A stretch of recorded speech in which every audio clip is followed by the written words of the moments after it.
உமக்கு மேல் ஒருவரும் இல்லையே, எல்லோருக்கும் மேலாக உயர்ந்தவர். உமக்கு மேல் ஒருவரும் இல்லையே. அல்லேலூயா, அல்லேலூயா, அல்லேலூயா, ஆமென். அல்லேலூயா, அல்லேலூயா, அல்லேலூயா, ஆமென். ஒருவரால் சிருஷ்டிக்கப்படாமலே தாமாக என்றென்றும் இருப்பவர். ஒருவரால் சிருஷ்டிக்கப்படாமலே தாமாக என்றென்றும் இருப்பவர். அல்லேலூயா, அல்லேலூயா. இப்பொழுதும் கூட நீதிமொழிகள் புஸ்தகத்தை தொடர்ந்து படிக்கிறோம். நீதிமொழிகள் 4வது அதிகாரம் 20வது வசனம் முதல் 27 வரை முதலாவது வாசிக்கிறேன். என் மகனே, என் வார்த்தைகளை கவனி, என் வசனங்களுக்கு உன் செவியை சாய். அவைகள் உன் கண்களை விட்டு பிரியாதிருப்பதாக, அவைகளை உன் இருதயத்துக்குள்ளே காத்துக்கொள். அவைகளை கண்டுபிடிக்கிறவர்களுக்கு அவைகள் ஜீவனும், அவர்கள் உடலுக்கெல்லாம் ஆரோக்கியமாம். எல்லா காவலோடு உன் இருதயத்தை காத்துக்கொள், அதனிடத்தில் நின்று ஜீவ ஊற்று புறப்படும்.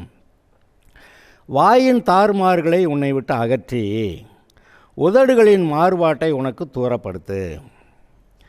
உன் கண்கள் நேராய் நோக்க கடவது, உன் கண்ணிமைகள் உனக்கு முன்னே செவ்வையாய் பார்க்க கடவது. உன் கால் நடையை சீர்தூக்கி பார், உன் வழிகள் எல்லாம் நிலவரப்பட்டிருப்பதாக.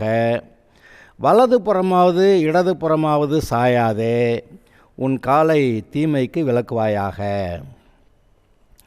பாருங்கள், இந்த 8 வசனங்கள் 20 முதல் 27 வரை இருக்கிற இந்த 8 வசனங்கள் மிகவும் அருமையான போதனைகள்.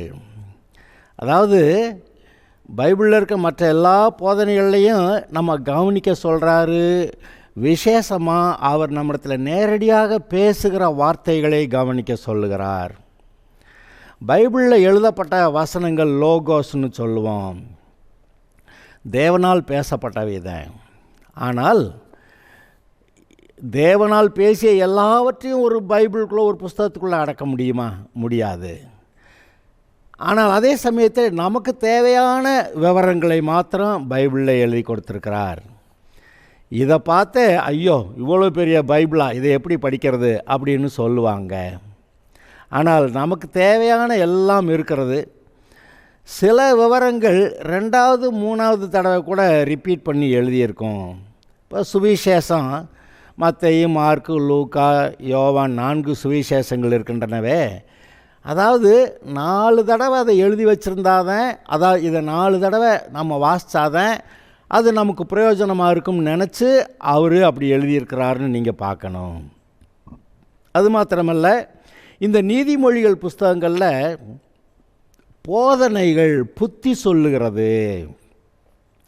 புத்தி சொல்லுகிறத ஒரு புஸ்தகமாக எழுதியிருக்கிறார். மற்ற இஸ்ரவேலருடைய வரலாறு பார்த்திங்கன்னா பழைய ஏற்பாடு முழுவதும் இஸ்ரவேல் தேசத்து மக்களுடைய வரலாற்றில் தேவன் எப்படி இடைப்பட்டார், பிசாசு எப்படி குறுக்க போந்தான், இந்த ஜனங்கள் எப்படி கர்த்தரை விட்டு பாகால்கிட்ட போனாங்க, இந்த ஆதாம் எப்படி கர்த்தரை விட்டு பிசாசுக்கிட்ட போனான், அதனால் வந்த எல்லா காரியங்களையும் வரலாறாக கதை போல் எழுதியிருக்கிறது. அதை படிக்கிறது மக்களுக்கு ஈஸியாக இருக்குது, கதை படிக்கிற மாதிரி. புதிய ஏற்பாடு எடுத்து வாசிச்சிங்கன்னா இயேசு கிறிஸ்து எப்படி பிறந்தார், வாழ்ந்தார், சிலுவைக்கு போனார், மரித்தார், உயிர்த்தெழுந்தார். அந்த கிறிஸ்து நமக்காக பரிகாரம் செய்கிறதற்காக அவர் பிறந்தார், மரித்தார், உயிர்த்தெழுந்தார், பரலோகத்துக்கு போனார். இது தாங்க சுவிசேஷம். நம்முடைய பாவங்களுக்காக அவர் பரிகாரம் செய்தார். இதுதான் சுவிசேஷம். இது 4 சுவிசேஷங்களிலே எழுதப்பட்டிருக்கிறது. இந்த 4 சுவிசேஷங்களை பற்றி விளக்கம், இயேசு பிறந்தார், வளர்ந்தார், சிலுவைக்கு போனார், மரித்தார், உயிர்த்தெழுந்தார் மட்டும்தான் சுவிசேஷம். அந்த 4 சுவிசேஷங்களில் எழுதியிருக்கு. ஆனால் சிலுவை மரணமும் அதோடைய உயிர்த்தெழுதலும் அது எவ்வளவு அது அர்த்தம் நிறைந்ததாக இருக்கிறது. அதை நிமித்தம் நாம் எப்படி நம்மை தேவனுக்கேற்ற விதத்தில் நம்முடைய மனதையும் நம்முடைய வார்த்தைகளையும் நம்முடைய செயல்களையும் வாழ்க்கையும் வைத்து கொள்ள வேண்டும் என்று அந்த புதிய ஏற்பாட்டில் நிருபங்கள் எல்லாவற்றையும் விளக்கி சொல்லுகிறது. அந்த ரோமருக்கு எழுதின நிருபத்தை 5வது சுவிசேஷம்னு கூட சொல்லுவாங்க. ஏன்னா சுவிசேஷத்தோட விளக்கங்களை நீங்கள் அங்கே பார்க்குறீங்க. ரோமருக்கு எழுதின நிருபத்தில் என்ன எழுதியிருக்கு? முதல்ல சில அதிகாரங்கள் எடுத்திங்கன்னா எல்லாரும் பாவிகள்னு சொல்லும். அதாவது எல்லாரும் பாவம் செய்து ஏகமாய் தேவ மகிமை அற்றவர்களானார்கள்னு அங்கே வருதா இல்லையா? அங்கே எல்லாருமே பாவிகள்னு சொல்லும். ஆனால் யாருமே தன்னுடைய சுய முயற்சியினால் பாவத்தை போக்க முடியலைன்னு சொன்னதுனால இயேசு எப்படி நம்முடைய பாவங்களை ஏற்றுக்கிட்டு நம்மளை இப்போ நீதிமான் ஆக்கியிருக்கிறாரு அப்படிங்கிறத சொல்லும். அந்த சுயமாக பாவத்தை போக்க முயற்சி பண்ணுறவங்க அவங்கள பற்றி ரோமர் 7வது அதிகாரத்தில் எழுதியிருக்குது. அவங்க பாவத்தை விடணும்னு முயற்சிப்பாங்களா, ஆனால் விட முடியாதான். நிர்பந்தமான மனுஷன் நான் அப்படிங்கிற நிலைமையில் இருக்குது. ஆனால் 8வது அதிகாரம் போயிட்டிங்கன்னா அவர் என்னுடைய பாவங்களை போக்கிட்டதுனால நான் விடுதலையானேன் அப்படின்னு சொல்லி அவர் என்னை நீதிமான ஆக்கிட்டாரு அப்படி நம்ப சொல்லுது. அப்படி 8வது அதிகாரம் எப்படி அது நமக்காக விடுதலை உண்டாக்குனார்னு, அவர் கிறிஸ்துவின் அன்பை விட்டு நம்மை பிரிக்கிறவன் யார் அப்படின்னு அதில் கேட்டிருக்கு. 9வது 10வது 11வது வசனங்களில் இஸ்ரவேல் ஜனங்கள், அங்கேருந்து தான் இயேசு பிறந்து வந்தார், அந்த இஸ்ரவேல் ஜனங்கள் நியாயப்பிரமாணத்தை நம்பிக்கிட்டே இருந்ததுனால இயேசுவையே கோட்டை விட்டுட்டாங்க. அது மட்டும் இல்லை, நியாயப்பிரமாணத்தை நம்பிக்கிட்டு அதில் உறுதியாக இருக்கிறேன்றவங்க இயேசுவுக்கு விரோதமாக இருந்து இயேசுவை சிலுவையில் அறைஞ்சாங்க. ஏன் நம்ம பவுல் கூட ரட்சிக்கப்பட்டதுக்கு முன்னாடி வரைக்கும் என்ன செஞ்சான்னு நினைக்கிறீங்க? நியாயப்பிரமாணத்தை வைராக்கியமாக இருந்தான். நியாயப்பிரமாணத்தில் வைராக்கியமாக இருந்துட்டு சபையும் இன்னும் இயேசுவை பின்பற்றுகிற யாவரையும் கொலை செய்து நியாய சங்கத்தில் நிறுத்தி எல்லாம் செஞ்சான். ஸ்தேவானை கொலை செஞ்சது அவன் தானே. அப்போ நியாயப்பிரமாணம் தேவனுக்கு விரோதமாக செயல்படுறதை நீங்கள் பார்க்குறீங்களா? ஆனால் நியாயப்பிரமாணம் இன்னொரு பொல்லாத காரியத்தை செய்யுது, மனுஷனுக்கு சுயநீதியை உண்டாக்கிறது. அந்த சுயநீதிங்கிறது ஒரு பெரிய பாவமாக இருக்குது. சுயநீதி இருக்கிறதுனால இயேசு எனக்கு வேண்டியதில்லை, நானே நீதிமான் ஆகிறேன் அப்படிங்கிற இதில் போயிடுது. 12வது அதிகாரத்திலேருந்து கடைசி வரைக்கும் பார்த்திங்கன்னா எப்படி நாம் இந்த சுவிசேஷம் அப்படி இருக்கிறதுனால நம்ம எப்படி வாழணும் அப்படின்னு சொல்லி எழுதியிருக்கு. ஆக ரோமருக்கு எழுதின அந்த நிருபம் 5வது சுவிசேஷம் என்று பொதுவாக சொல்லப்படுகிறது. ஏன்னா இயேசு சிலுவைக்கு போய் மரித்து உயிர்த்தெழுந்ததை பற்றிய விளக்கமும் அதனால் நமக்கு உண்டான நன்மைகளையும் பற்றி அது பேசுகிறது. சரி, அப்புறம் மற்ற நிருபங்கள் இந்த சுவிசேஷ பற்றிய விளக்கங்களும் அதனால் நாம் எப்படி வாழணுங்கிறத பற்றியும் மீதி எல்லாம் சொல்லுது. சபைனா இயேசு ஆண்டவராக ஏற்றுக்கொண்டவர்கள் தேவனுக்கு ஏற்ற விதத்தில் எப்படி இந்த இயேசு கொடுத்த ரட்சிப்பை காத்து கொள்ளணும் அப்படிங்கிறத பற்றி தானே எழுதியிருக்கு. ஆக மொத்த பைபிளும் எதை சொல்லுது? இயேசுவானவர் வந்தார், சிலுவைக்கு போனார், மரித்தார், உயிர்த்தெழுந்தார், இப்போ நம்ம எப்படி வாழணும்னு சொல்லுது. இந்த போதனைகளை எல்லாவற்றையும் சுருக்கி சின்ன சின்ன வரியில் சொல்கிறதுக்கு தான் நீதிமொழிகள் நமக்கு எழுதப்பட்டிருக்கிறது. இந்த நீதிமொழிகள் புஸ்தகத்தை வாசிக்கிறது ரொம்ப கஷ்டம்னு சொல்லுவாங்க. இருந்தாலும் அது நமக்கு ரொம்ப பிரயோஜனம். திரும்ப திரும்ப வாசிக்கணும். 31 அதிகாரங்கள் இருக்கிறது. ஒரு மாதத்தில் 31 நாளில் 31 அதிகாரத்தையும் வாசித்து முடிக்கலாம். ரொம்ப பிரயோஜனமாக இருக்கும். சரி, இங்கே பாருங்கள், இப்போ இந்த 4வது அதிகாரத்தில் 20 முதல் 27 வசனங்கள் மிக மிக முக்கியமானவை. எப்படின்னு சொல்கிறேன் கேளுங்க. என் மகனே, என் வார்த்தைகளை கவனி, என் வசனங்களுக்கு உன் செவியை சாய். ஏங்க, கர்த்தர் சொன்ன வார்த்தையை ஆதாம் கேட்டிருந்தான்னா பிசாசு சொன்ன வார்த்தையை கேட்டு பழம் சாப்பிட்ருப்பானா? இங்கே பாருங்கள், இந்த போட்டிக்கு வருது. கர்த்தர் சொன்ன வார்த்தையை கவனிக்கிறதா, இல்லை பிசாசு யார் மூலமாவது பேசுவான், சர்ப்பத்து மூலமாக பேசுவான், வேறு மனுஷர் மூலமாக பேசுவான், காதலன் காதலி மூலமாக பேசுவான். அப்படி தான் அநேக காரியங்களில், திருமணங்களில் தவறான திருமணத்தை போய் செஞ்சுட்டு அவதிப்படுறவங்க நிறைய பேர் இருக்கிறாங்க. கர்த்தர் சொல்லுகிறார், மகனே என் வார்த்தைகளை கவனி, என் வசனங்களுக்கு உன் செவியை சாய். நான் கவனிங்க, நான் ஒவ்வொரு நாளும் ஆண்டவர் நம்மக்கிட்ட பேசுகிறாரு. பைபிள் வாசிக்கும்போது பேசுகிறாரு.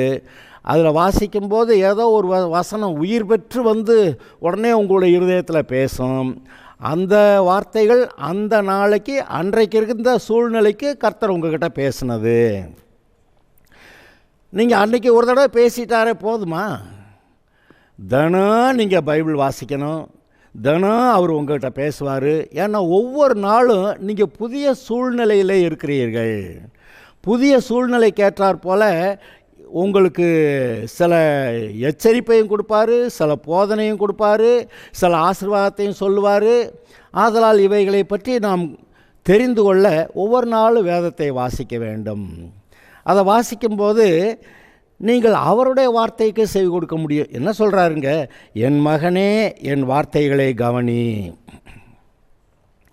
இன்றைக்கு கர்த்தருடைய வசனங்களை கவனிக்கிறத விட்டுட்டு இந்த உலகம், ஏன் பழைய ஏற்பாட்டில் இஸ்ரவேல் ஜனங்கள் கர்த்தர்கிட்ட கொஞ்ச காலம் நல்லா இருப்பாங்க, அப்புறமேலு வேறு ஏதோ பேச்சை கேட்டு பாகால்கிட்ட போயிருந்திருக்காங்க. பார்த்தீங்களா? அது ஒரு பெரிய ஆச்சரியமான விஷயந்தான். சில சமயத்தில் அது ஒரு மிஸ்டரி, அது புரியாத புதிர் அப்படி போல் நமக்கு தோணும். நமக்கு ஒரு கேள்வி, ஆதாம் ஏன் கர்த்தர் சொன்னதை விட்டுட்டு பிசாசு சொன்னதை கேட்டான்? அதுக்கு ஏதாவது அர்த்தம் விளங்குதா உங்களுக்கு? பூரா விளங்கிருச்சுன்றவங்க யாராவது இருக்கீங்க? விளங்கலை. அதனால தான் மிஸ்டரி, ஒரு புதிர்னு நான் இப்போ சொல்கிறேன். நான் சரி, அவன்தான் அப்படி போனான் ஐயா. அப்புறம் அவனுடைய மகன் காயின், கர்த்தர் அவன்கிட்ட நேரடியாக தானே பேசுகிறாரு. அவன் எப்படி ரத்த பலி செலுத்தணும், ஆடு பலி செலுத்தணுங்கிறப்ப அவன் எப்படி போய் வெறும் கத்திரிக்காயை மட்டும் வந்து செலுத்தலாம்? அது அவனுக்கு சொல்லப்பட்டிருந்த காரியங்களை மீறி வேறு ஏதோ காரியத்தை செய்கிறான். பார்த்தீங்களா? அதுவும் ஒரு புதிர் தான். சரி, அதுக்கப்புறம் அந்த காயினுடைய வம்ச வழியில் வந்தவங்க மற்ற மக்கள் கூட எல்லாருமே நோவா காலத்துக்குள்ளே எவ்வளோ பெரிய பாவங்களுக்குள்ளே போயிட்டாங்க. பார்த்தீங்களா? ஆதாமுக்கு 7ஆம் தலைமுறையான அந்த நீதியை பிரசங்கித்தான் என்று நீங்கள் வாசிக்கிறீர்கள். அப்படின்னா அந்த காலத்திலேயே மக்கள் ரட்சிக்கப்படலை, தாறுமாறாக வாழ்ந்தாங்க. இவன் தான் கர்த்தருடைய வழியை பிரசங்கிக்கிறவனாக இருந்தான். ஆனால் நோவா காலத்துக்குள்ளே எந்த அளவுக்கு கெட்டுருச்சுன்னா, இந்த நோவா குடும்பம் தவிர மனுஷர்னு பூமியில் வேறு யாரும் இல்லை. இந்த மனுஷர் தேவதூதர்களோட சேர்ந்து மனுஷத்தன்மே இல்லாமல் அந்த ஜெயன்ஸு ராட்சத சந்ததி வந்துருச்சு. இந்த ராட்சத சந்ததி இருந்தால் அப்புறம் ஸ்திரீன் வித்தா இயேசு பிறக்க முடியாது. அது உங்களுக்கு ஆச்சரியமாக படலையா? சும்மா நோவா கதையை வாசிச்சுட்டு இப்படியே முழிச்சிட்டு போயிடக்கூடாது. அவ்வளவு பேரும் கர்த்தருடைய வார்த்தையை விட்டுட்டு வேறு ஏதோ ஒரு பாவ ஆசை, பாவ இச்சை, பாவத்தினால் உண்டாகிற இன்பம், அதை போய் பார்க்குறேன்னு போய் எப்படி ஏதோ கொஞ்சம் பேர் இப்படி போயிட்டாங்கன்னா பரவாயில்ல. அந்த நோவா குடும்பம் தவிர மீதி எல்லாருமே அப்படி போய் தொலைச்சிருக்காங்கன்னா அது ஒரு உங்களுக்கு ஆச்சரியமாக இல்லையா? எப்படியா இவ்வளவு பயம் போய் தொலைஞ்சேன் அப்படின்னு சொல்லி உங்களுக்கு ஆச்சரியமாக இல்லையா? அந்த காலங்களில் கர்த்தர் என்ன சொல்கிறாரு? மனுஷனுடைய இருதயத்தின் தோற்றமெல்லாம் நித்தமும் பொல்லாததே என்று கண்டு, அப்படி போட்டிருக்கு. பார்த்தீங்களா? மனுஷனுடைய அக்கிரமம் பூமியிலே பெருகினதென்றும் அவன் இருதயத்து நினைவுகளின் தோற்றமெல்லாம் நித்தமும் பொல்லாததே என்றும் கர்த்தர் கண்டு. தேவன் பூமியை பார்த்தார், இதோ அது சீர்கெட்டதாக இருந்தது, மாம்சமான யாவரும் பூமியின் மேல் தங்கள் வழியை கெடுத்து கொண்டிருந்தார்கள். பூமியானது தேவனுக்கு முன்பாக சீர்கெட்டதாக இருந்தது, பூமி கொடுமையினால் நிறைந்திருந்தது. கொடுமைன்னா என்னது? ஒருத்தன் கொடுமையா அப்படின்றமே. ஆக கொடுமையினால் நிறைந்திருந்தது, சீர்கெட்டதாக இருந்தது. அவருடைய இருதயத்தின் நினைவுகளின் தோற்றமெல்லாம் ஒரு நாள் 2 நாளில் நித்தமும் பொல்லாததாக இருந்தது. தங்களை கெடுத்து கொண்டிருந்தார்கள். ஏங்க இது உங்களுக்கு ஆச்சரியமாக தெரியலை? எப்படிப்பா கர்த்தருடைய வார்த்தையை விட்டுட்டு வேற ஏதோ ஒரு பிசாசு பேசுகிறத கேட்டு எப்படி இவ்வளவு மோசமாக போனாங்க அப்படின்னு நீங்கள் ஆச்சரியப்பட்டதே இல்லையா? நீங்கள் ஆச்சரியப்பட முடியாத அளவுக்கு இன்னொன்று சொல்கிறேன். ஆனால் இதெல்லாம் நீங்கள் நார்மல்னு நினச்சிக்கிருவீங்க. இப்போதைக்கு இந்த உலகத்தில் நம்ம நாட்டில் மட்டுமே 130 கோடிக்கு மேலே ஜனங்கள் இருக்கிறாங்க. உலக அளவில் மொத்தம் எடுத்துக்கிட்டிங்கன்னா 700 கோடி ஜனங்கள் இருக்கிறாங்க. 700 கோடியில் இப்போ இயேசுவோடைய வருகை சபை எடுத்துக்கிறதுக்கு வந்தால் எவ்வளோ பேர் பறந்து போவாங்கன்னு நினைக்கிறீங்க? 1 கோடியாவது போகுங்களா? 700 கோடியில் 1 கோடியாவது பறந்து போகுங்களா? அதாவது நான் உங்களை என்ன கேட்குறேன், இவ்வளவு ஜனங்களும் ஏதோ தேவன் அவங்ககிட்ட பேசாமல் இல்லை, அவங்ககிட்ட மனசாட்சி இல்லாமையா இருக்குது? யாருக்கு மனசாட்சி இல்லை? மனசாட்சியில் பேசுகிறாரு. ரைட்டு தப்பு, ரைட்டு தப்பு, இது சரி சரி, இது சரியில்லை, சரியானதை செய்ய, சரியில்லாத செய்யாத. சில தப்பான காரியத்தை செய்யும்போது மனசு அடிச்சுக்குது. எல்லாவற்றையும் மீறுதல்னு ஒரு வார்த்தை இருக்குது பார்த்தீங்களா? மீறி கர்த்தருடைய வார்த்தையை மீறி, கர்த்தருடைய வழிநடத்துதலை மீறி, கர்த்தரை பிடிச்சி இழுத்தா கூட ஆத்துக்கிட்டு போய் அங்கே போய் பாவம் செய்கிறேன்னு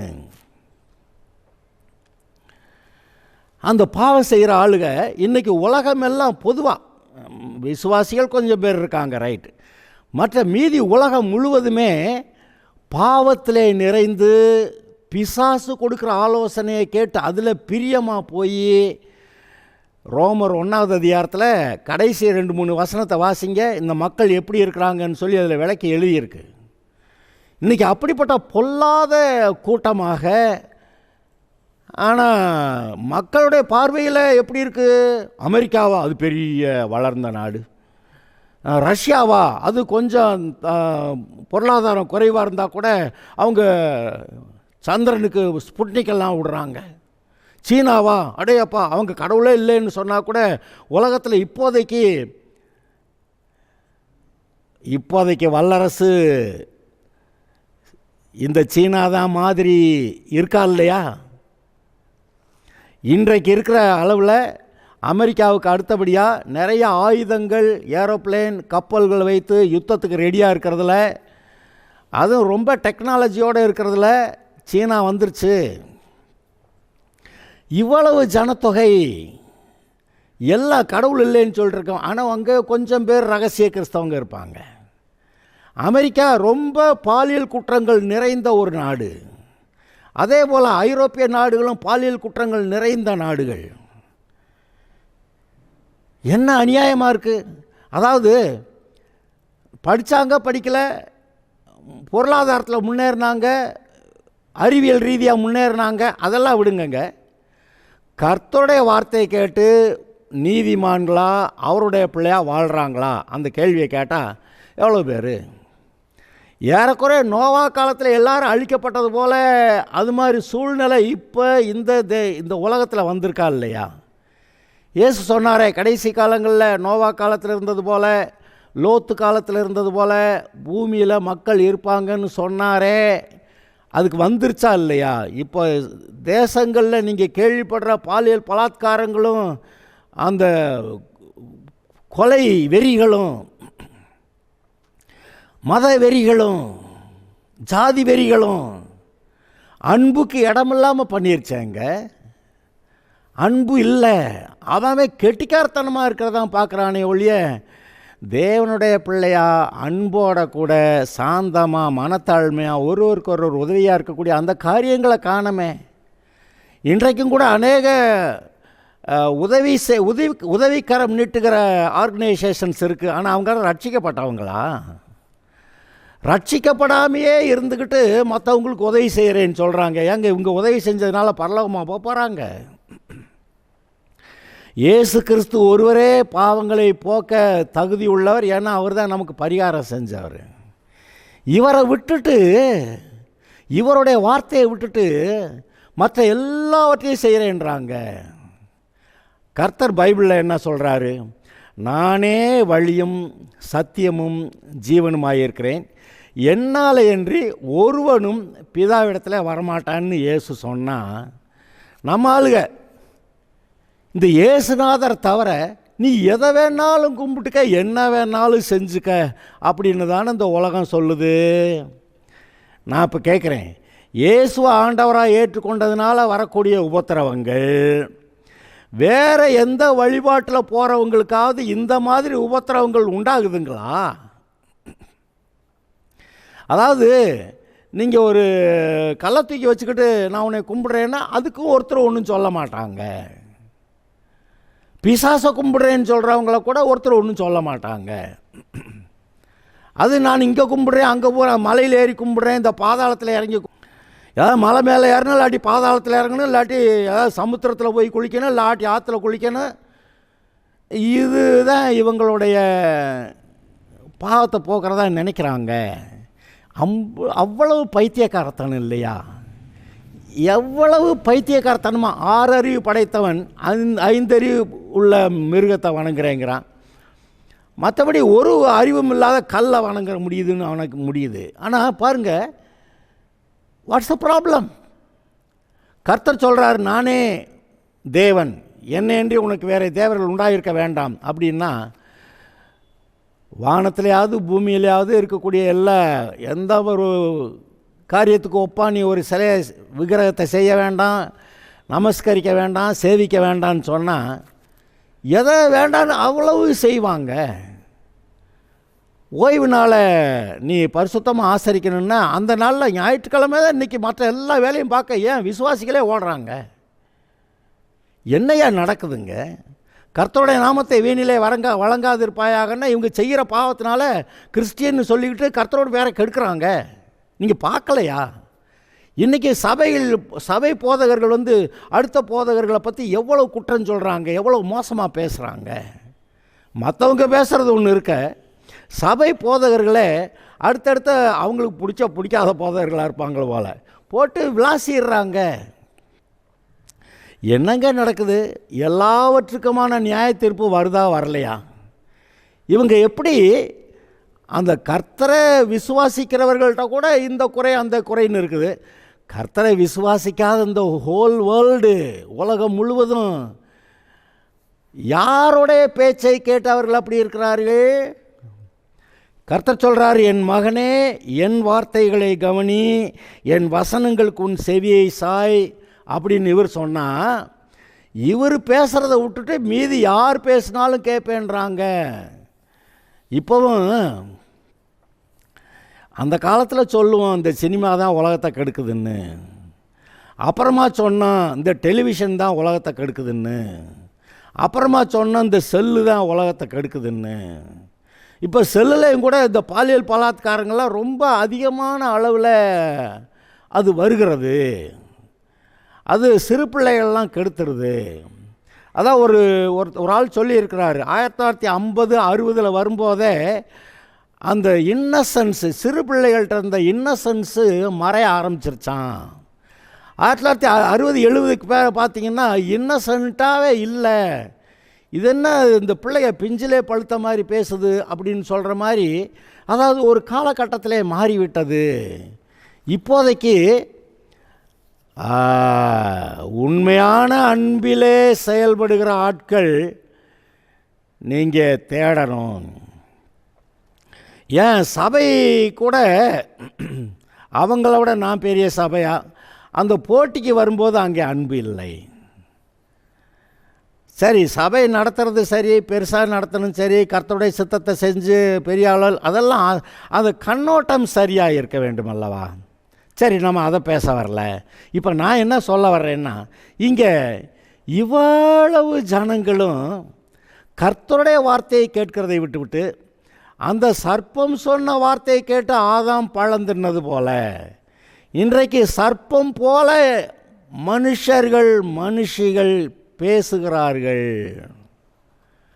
அந்த பேச்சை கேட்டு அது மாதிரி செய்கிறது மக்களுக்கு சுலபமாக இருக்கிறது. ஆனால் ஒன்று சொல்கிறேன், கர்த்தருடைய வார்த்தையை விட்டு வேறு எந்த காரியத்தை செஞ்சாலும் இந்த ஆட்களுடைய இருதயத்தில் குற்ற மனசாட்சின்னு ஒன்று வரலையா? இந்த குற்ற மனசாட்சியை வச்சுக்கிட்டு யாராவது நிம்மதியாக வாழ முடியுமா? நீ என்கிட்ட வா, நான் உன்னுடைய மனசாட்சியையும் சேர்த்து கழுவுறேன், உன்னை பரிசுத்தமாக்குறேன்னு சொல்கிற இயேசு இருக்கிறாரு. எவ்வளோ பேர் இயேசு நாட்டை வர்றாங்க? ஆக கிறிஸ்தவர்கள்னு சொல்லக்கூடிய பெரிய மெயின்லைன் கிறிஸ்தவ சபைகளே தேவனற்ற நிலைமையில் இருக்கிறத தானே நீங்கள் பார்க்குறீங்க. ஆச்சரியமாக இல்லையா? பைபிளை கையில் வச்சுக்கிட்டு பாவம் செய்கிற ஜனங்களை பார்த்துருக்கீங்களா? இருக்காங்கல்ல. ஏன் நீங்கள் அதெல்லாம் பார்க்க மாட்டீங்களா? நான் இதெல்லாம் கேட்டுட்டு தான் கேட்குறேன். இப்போது ஒரு மிஸ்டரி, இது ஒரு புதிர், புரியாத புதிர். ஏய்யா ஆண்டவர் நான் உனக்கு நன்மை செய்கிறேன், நான் உன்னை வாழ வைப்பேன், நீ சமாதானமாக இருக்கலாம், நீ பரலோகத்துக்கு வரலாம் அப்படின்னு கர்த்தர் சொன்னால் அதை விட்டுட்டு அந்த பாவ ஆசை, பாவ இன்பம், ரகசியமாய் செய்கிற பாவ இன்பங்கள், அவர்கள் அந்த காலத்திலே செய்கிற காரியங்களை வாயினாலே சொல்லுவது கூட அருவருப்பாக இருக்கிறதே என்று சொல்லியிருக்கிறது பார்த்தீங்களா?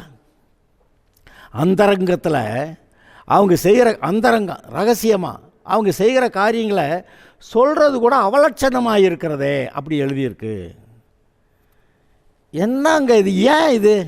அதாவது அந்தரங்கம், ரகசியம், யாருக்கும் தெரியக்கூடாது, யாருக்கு தெரியாமல் நானாக செய்வேன் அப்படின்னு செஞ்சால் அது பாருங்கள் ஒன்றும் கடைசியில் அது நல்லா இல்லையே. அதனால் மனசு கெட்டு, சரீரம் கெட்டு, இது தனி மனிதனுடைய வாழ்க்கை மட்டுமா, குடும்ப வாழ்க்கையை கெடுத்து நாசமாக்கி, பெற்றோர்கள் பிள்ளைகளை வளர்க்க வேண்டிய விதத்தில் வளர்க்காமல் போய், எந்த அளவுக்கு இவர்களை நற்குணத்திலையும் படிப்புலையும் உயர்த்தி நல்ல தேசத்தில் நல்ல ஒரு ஸ்தானத்தில் பிள்ளைகளை வைக்கணுமோ அது மாதிரி பெற்றோர்கள் வைக்க முடியாமல் போய், அதெல்லாமல் எழுத்த வீட்டுக்காரன் அவனை பற்றி பொறாமப்பட்டு அவன் பிள்ளைங்க நல்லா படிக்கிறாங்க, அதிக மார்க் வாங்குறாங்கன்னு, அவன் பிள்ளைங்க மார்க் வாங்குறாங்கன்னு தான் பிள்ளைகளை போட்டு வஞ்சு அந்த குடும்பத்தில் இருக்க சமாதானத்தை கெடுத்து இவங்க போய் வேலை செஞ்சு சம்பாதிக்க வேண்டிய அளவுக்கு சம்பாதிக்க முடியாமல் போய், அதாவது ரத்த வேர்வை சிந்தி தான் நீ சாப்பிடணுன்னு கர்த்தர் ஆதாம்கிட்ட சொல்லிட்டார் பார்த்தீங்களா? அது மாதிரி நிலைமை இன்றைக்கி இருக்கிறத பாருங்கள். இன்றைக்கி சாப்பாட்டுக்காக பிழைக்கிறதுக்காக வேலைக்கு போகிறாங்க. இது கொடுமை இல்லையா? கர்த்தர் அவனை ராஜாவாக வைக்கிறேங்கிறாரு. ஆனால் இவன் பாவம் செஞ்சு விட்டு நான் சாப்பாட்டுக்காக நெற்றி வேர்வை செஞ்சு கூட சாப்பாட்டுக்காக உழைச்சி சாப்பிட்டுக்கிறேன்னு சொல்கிறான். ஏங்க உங்கள் பிள்ளைகளை நீங்கள் எத்தனை பேர் இந்த மாதிரி கொடுமையாக வேலை வாங்கி அடிமை வேலை வாங்கி சாப்பாடு போடுவேன்னு சொல்லுவீங்க? தேவன் எவ்வளவு நல்லவர்! அப்படி நல்லவர்கிட்ட இவங்க எல்லா பைத்தியக்காரத்தனங்களையும் செஞ்சு இப்படி த ஹோல் வேர்ல்டு, இந்த உலகமே இப்படி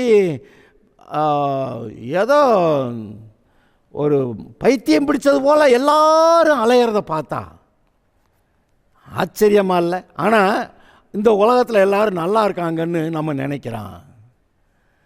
எல்லாரும் ஏதோ ஒரு விதத்தில் பிசாசோடைய கட்டுப்பாட்டுக்குள்ளே, மந்திரவாதியோடைய கட்டுப்பாட்டுக்குள்ளே இருக்கிறத நீங்கள் பார்க்கலையா? இப்போ சொல்கிறேன். அவர் சொல்கிறார், என் மகனே என் வார்த்தைகளை கவனி, என் வசனங்களுக்கு உன் செவியை சாய். இப்பொழுதும் கூட நீங்கள் கர்த்தருடைய வார்த்தையை கேளுங்கள், அவருடைய வார்த்தையை கேட்க உங்களுடைய செவியை சாயுங்கள், அது உங்களுக்கு நன்மையாக இருக்கும். அவரிடத்திலிருந்து ஜீவன் உண்டு, வாழ்வு உண்டு, அவரே உங்களை வாழ வைக்கிறவர். ஆதலால் இந்த மற்ற எல்லா காரியங்களையும் பின்னாடி தள்ளிட்டு கர்த்தர் என்ன பேசுகிறார் என்று அதற்கு நீங்கள் முதலிடம் கொடுங்கள், ஆசீர்வாதமாக இருப்பீர்கள். ஹல்லேலூயா.